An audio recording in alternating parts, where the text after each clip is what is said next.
అందరికీ నమస్కారం. అందరూ ఎలా ఉన్నారు? మనమందరం చాలా చాలా బాగోవాలి. ఈరోజు టాపిక్ భార్యాభర్తల బంధం గురించి జస్ట్ డిస్కస్ చేసుకుందాం. ఈ భూమి మీద విలువైన బంధం భార్యాభర్తల బంధం. ఎందుకంటే అదొక కుటుంబ వ్యవస్థ. ఒక భర్త, ఒక భార్య కలయిక. ఆ కుటుంబం చాలా అద్భుతం. అయితే ఈ బంధము కరెక్ట్‌గా, పెర్ఫెక్ట్‌గా ఉండి కుటుంబాలను చక్కగా సాఫీగా చేసుకుంటూ ఈ యొక్క గొప్ప ఉన్నతమైన భార్యాభర్తలుగా జీవించేవాళ్ళు చాలా ఎక్కువ మందున్నారు. కొంతమందిలో ఈ ప్రేమ, అనురాగం డిస్కనెక్ట్ అయిపోయి వాళ్ళు కుటుంబ వ్యవస్థ చిన్నభిన్నమైపోతూ ఉంటది. దానికి భార్యాభర్తల బంధము ఎంత స్ట్రాంగో అంత సెన్సిటివ్. సో, విడిపోయే భార్యాభర్తలకి ఉండే 3 లక్షణాలు. అంటే ఈ 3 లక్షణాలు ఉన్నవాళ్ళు తప్పనిసరిగా వాళ్ళు సంసారం సరిగ్గా చేసుకోలేరు. మొట్టమొదటిగా వారి వ్యక్తిగత విమర్శలు ఎవరైతే చేసుకుంటారో వాళ్ళ యొక్క కుటుంబము బాగోదు. ఒకరినొకరు విమర్శించుకోవడం.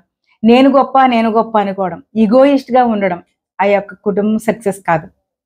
రెండో విషయం ఏంటంటే భార్యాభర్తల బంధంలో అనుమానము, అపార్థాలు. అనుమానము, అపార్థాలు ఎలాగైతే ఉన్నాయో ఆ కుటుంబము పైకి రాదు. ఎందుకంటే భర్త ఏం చేసినా అనుమానంగా ఉండడం, ఎప్పుడు క్వెషన్ మార్క్ ఏసే భార్య ఉన్నా, లేతే భార్యని ఇబ్బంది పెట్టి అనుమానంగా సాగించేవాళ్ళున్నా ఆ కుటుంబం కూడా సక్రమంగా నడవదు.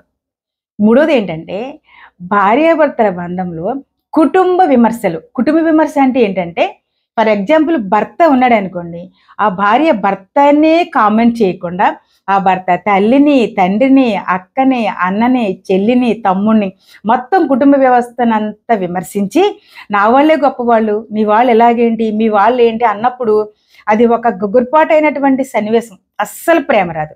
అలాగే అట్ ది సేమ్ టైం భర్త భార్యని మీ వాళ్ళేంటి, అటువంటి వాళ్ళంటే మా వాళ్ళే గొప్పోళ్ళని ఆమె కుటుంబంలో ఉన్న తల్లిని, తండ్రిని, అక్కని, అన్నని, చెల్లిని, అక్కని అందరిని విమర్శిస్తే ఆ కుటుంబం కూడా సక్రంగా ఉండదు. వాళ్ళ ఇద్దరి మధ్య సఖ్యత ఉండదు. ఎవరికైతే ఈ 3 లోపించాయో వాళ్ళ జీవితం అస్సలు బాగోదు. సో, అల్టిమేట్‌గా వాళ్ళు మంచి అండర్‌స్టాండింగ్‌తో ఉండి కలిసి ఉండేటట్టు వాళ్ళు ప్లాన్ చేసుకోవాలి.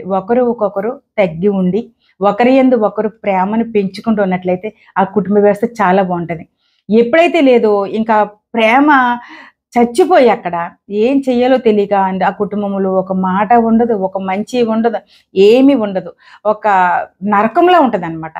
సో, ఇద్దరూ కూడా కలిసి కూర్చొని మాట్లాడుకుంటూ ఉంటే ఆ కుటుంబం చాలా బావుంటది. ఓకే. ఈ వీడియో మీకు నచ్చినట్లయితే తప్పక సబ్స్క్రైబ్ చేయండి, షేర్ చేయండి, కామెంట్ చేయండి, లైక్ చేయండి. Thank you so much. Thank you for watching. నమస్తే.